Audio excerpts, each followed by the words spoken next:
Hello everyone, আমি নাহিন। এটা আমার ডেইলি ব্লগ। এই ব্লগে থাকছে আমরা টাঙ্গাইলের ঘাটাইলে যে গিয়েছিলাম তার দ্বিতীয় দিনের ব্লগটি। আমরা সুইমিং পুলে গেলাম, যদিও কেউ আমরা সুইমিং করিনি। নেচারটাকে আরও কাছ থেকে উপভোগ করলাম। এই যে কি সুন্দর করে হাঁসগুলো পানিতে ভাসছে, ছবি তুললাম। খুব সুন্দর সুন্দর জায়গায় গেলাম, চাইনিজ খেলাম ক্যান্টনমেন্টের ভেতরেই। খুব ভালো ভালো মজার মজার খাবার ট্রাই করেছিলাম আমরা। এরপরে আমরা ফিরে আসলাম। খুবই ছোট্ট শর্ট একটা ট্রিপ ছিল। পরদিন সকালে সবাই খুব তাড়াতাড়ি সকালবেলায় ঘুম থেকে উঠে হেঁটেছে, সূর্যোদয় দেখেছে, অনেক কিছু। আমি আর আমার ছেলে অনেক দেরি করে উঠেছি, সকাল 10:30টায়। আগেই বলা ছিল যে কোনো ট্রিপে যে আমি আসলে লেট করে উঠবো, আমি আগের থেকে উঠে কিছু করব না। আমি লেট করে উঠেছি। উঠে সবাই আসলে ব্রেকফাস্টে চলে গেছে, আমাকে ছেড়ে বসে আছে ওরা আমার জন্য, খায়নি কেউ। আমি উঠে রেডি টেডি হয়ে তারপর গেলাম ব্রেকফাস্ট খেতে। এই ড্রেসটা ঈদের আগের দিন ঘুরতে যেয়ে কিনেছিলাম দেশাল থেকে। তারপর একটা বিশাল আয়না আছে, তার সামনে দাঁড়িয়ে আমি একটু ছবি তুলে নিলাম। ভীষণ গরম ছিল।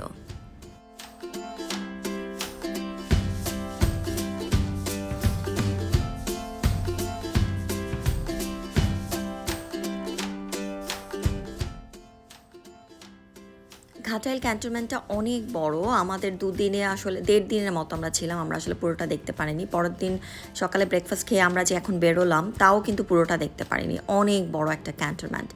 এখন আমরা যাচ্ছি সুইমিং পুলের ওই দিকটাতে, বাচ্চারা একটু সুইমিং করবে, সেই কারণে কিন্তু খুব গরম ছিল এবং আমি চাচ্ছিলাম না এই রোদে বাচ্চারা আসলে সুইমিং করুক।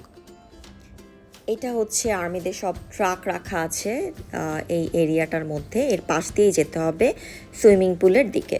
আমরা সুইমিং পুলের কাছাকাছি চলে আসলাম।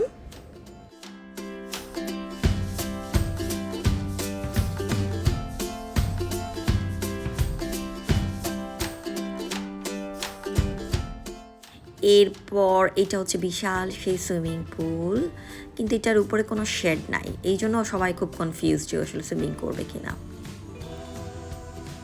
বাচ্চারা হাঁটাহাঁটি ঘোরাঘুরি করছে কারণ প্রচণ্ড গরম, তারা নিজেরাও বুঝতে পারছে না যে তারা এখানে জোর জবরদস্তি করে নামবে কিনা।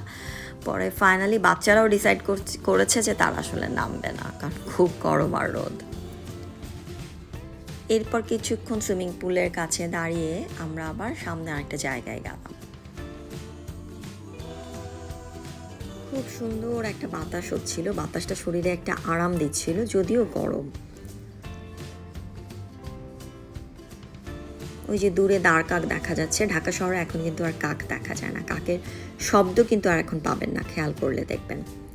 খুব সুন্দর করে হাঁসগুলো পানিতে ভাসছে, মনে হচ্ছে ওদেরকে কেউ যেন ট্রেনিং দিয়েছে, এবং ওদের এই পানিতে ভাসাটা দেখে আপনার কিন্তু খুব আরাম লাগবে শরীরের মধ্যে। একটা প্রজাপতি প্রায় ওর জীবন শেষ, মৃত প্রায়, মানে ওর লাইফ টাইম শেষ হয়ে গেছে। খুব মায়া লাগছিল দেখে।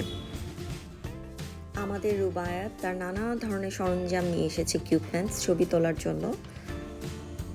সে আমাদের বিভিন্ন ধরনের ছবি ভিডিও করে দিয়েছে। এই যে হাঁসগুলো এত সুন্দর করে ভাসছে, মনে হচ্ছে যেন ওদেরকে ট্রেনিং দেওয়া হয়েছে এভাবে আসার জন্য। তারপর আমরা ছবি তুলে নিলাম।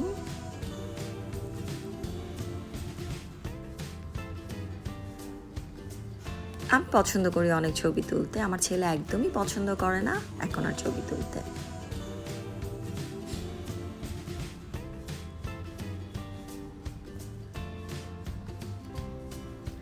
তারপর এই জায়গা থেকে আমরা আবার গেলাম গলফ এরিয়াতে। ওইটাতে আপনার গাড়ি করে যেতে হবে, কারণ বেশ দূরে এক একটা জায়গা থেকে আরেকটা জায়গা।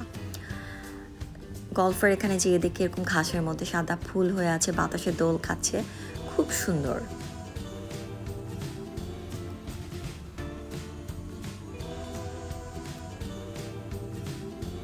সবাই একটু গলফ খেলতে চেয়েছিল, কিন্তু গলফটা আসলে বিকালের দিকে শুরু হবে, এই জন্য আর খেলতে পারলাম না কেউ আমরা।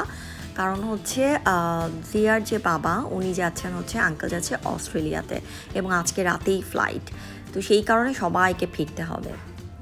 এই যে কি সুন্দর বাতাস হচ্ছে, আমি বসে আছি, কি যে ভালো লাগছিল আমার। এরপরে আমরা চলে যাচ্ছি যে এরিয়াতে আমরা লাঞ্চ করব সেই জায়গাটায়। ওই জায়গাটাও এই গলফের এরিয়া থেকে অনেক দূরে, প্রত্যেকটা জায়গায় অনেক দূরে দূরে। এটাও একটা দ্বীপের মতো এরিয়া, যেখানে ব্রিজ দিয়ে যেতে হবে। হেঁটে হেঁটে আমরা সবাই যাচ্ছি লাঞ্চ করার জন্য। এই যে পুতুলের মতো, কাঠপুতুলের মতো নাচতে নাচতে সব হেঁটে হেঁটে আসছে, ওদেরকেও ফলো করছে আবার রুবায়াত। কেউ বলেছিলাম যেভাবে আসো, কেয়া আর জিয়া ফাইনালি ভাবে আসলো না।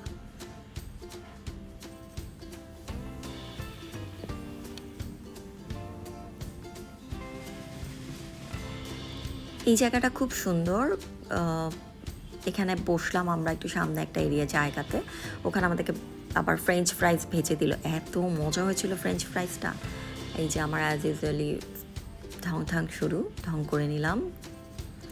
এরপর উপরে যে আমরা বসলাম দোতলাতে, ওখানে আমাদেরকে লাঞ্চটা সার্ভ করা হলো। এই স্যুপটার মধ্যে কোনো ডিম দেওয়া হয়নি, বাকিরা ডিম দেওয়া স্যুপ খেয়েছিল। ফ্রাইড রাইস, চিকেন ফ্রাইটা দেশি স্টাইলে করা, যার কারণে কোনো স্মেল ছিল না এবং খুব মজা হয়েছিল খেতে। এটা হচ্ছে ভেজিটেবলটাও খুব ভালো হয়েছিল এবং কোনো একটা কারণে যে কোনো ক্যান্টনমেন্টে আপনি চাইনিজ খেলে সেটা দেশি স্টাইলে রান্না করা এবং সেটা খুব মজা হয় খেতে। আমরা দোতলায় যে জায়গায় বসেছিলাম তার জানালা দিয়ে, মানে পুরো কাচের গ্লাস দেয়া, সেখান থেকে ভিডিও করলে উপর থেকে জায়গাটাকে এরকম লাগে দেখতে। এই জায়গাটা বিশাল বিশাল বড় বড় বকুল গাছ থেকে ঘেরা ছিল। আমরা লাঞ্চ করে নিচ্ছি কারণ 3টার মধ্যে আমাদেরকে বের হয়ে যেতে হবে। জিয়ারা তাড়াতাড়ি লাঞ্চ করে চলে গেল। এই যে আমরা ব্যাগ ট্যাগ গুছিয়ে নিয়ে বের হচ্ছি এবং আমার ছেলে খুবই দুঃখিত কেন যেতে হবে, তার ড্রিককে অসম্ভব পছন্দ, সে যেতে চায় না সহজে। এরপর আমরা বের হয়ে গেলাম, খুব শর্ট একটা ছোট্ট ট্রিপ হলো। এই একটা মাস এই 3টা পরিবার, রুবায়াত, জিয়া সানজিদা এবং কেয়া তানভীর, এরা আমাদেরকে মেন্টালি ফিজিক্যালি এত এত এত সাপোর্ট দিয়েছে যেটা বলার না। আমার মায়ের অপারেশন দিন তো তানভীর ছিল সারাটা সময়, এবং প্লাস হচ্ছে আমার বান্ধবী এমি, ও ঢাকায় ছিল না, ওর হাজব্যান্ড ছিল, আমার কাজিন অজন্তা ছিল, জীবন ছিল, সো মানে সুমনা এসেছিল দেখা করতে। সো মানে কিছু মানুষ খুব পাশে ছিল, এটা আসলে খুব ভালো লেগেছিল। নওমি এসেছিল।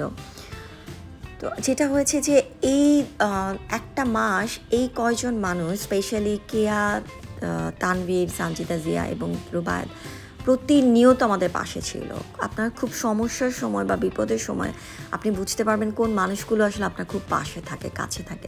সবসময় মানুষ কিন্তু খুব স্ট্রং, শক্ত হয়ে থাকতে পারে না, সে কিন্তু ভেঙে যায়, সে নরম হয়। এই সময় তার কিছু মানুষ প্রয়োজন হয়, কিছু সাপোর্ট প্রয়োজন হয়, এবং এই কয়জন মানুষ প্রতিনিয়ত এত পাশে ছিল।